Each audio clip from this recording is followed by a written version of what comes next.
To being one of the scariest moments of my life.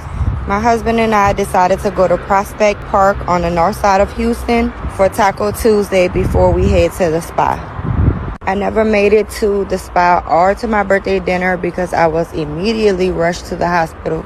So I know y'all wondering what happened. After we finished eating, we walked to the car and I had a napkin sticking out of my door handle. So this isn't the actual napkin, but I just wanted to give y'all an idea of how it was sticking out the door handle. So when I saw it, I just picked it up with my fingernails like this and I tossed it out. I didn't touch the napkin, but guess what? I still opened the door with my fingertips. I'm a slick side germaphobe, so normally I wouldn't touch anything like that, but I did have a margarita and I don't know, I guess I just thought maybe my husband put it in the door just playing around or just trying not to let up. So once my husband got off the phone, I asked him, did you put a napkin in my door? And he was like, no. So immediately I started looking for the hand sanitizer. I'm like, oh my God. So he was just like, just go back inside, wash your hands. It's going to be okay.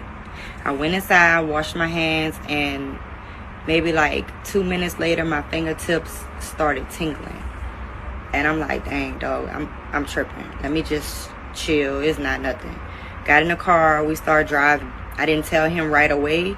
I said, I'm just going to, wait a few minutes and see how it does. Then maybe after about 5 minutes, my whole arm just started tingling. Then it started to feel numb. I got lightheaded. I felt like I couldn't breathe. I got hot. It just was a whole bunch of different feelings at one time. And I started to panic. He calmed me down. He told me to just calm down, drink some water, just breathe. I took, deep breaths.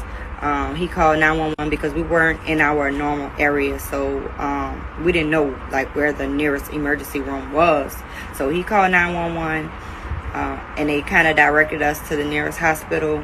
Once we got to the emergency room, I explained to them what happened, and immediately they brought me to the back, took my blood pressure and everything. They say my vitals were not stable, so they immediately put me in a room and gave me some fluids.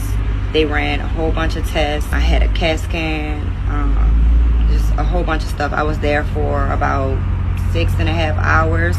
The doctor said I had acute poisoning from an unknown substance. I didn't have enough of it in my system to determine what it was. But just that little amount had me messed up, y'all. Like,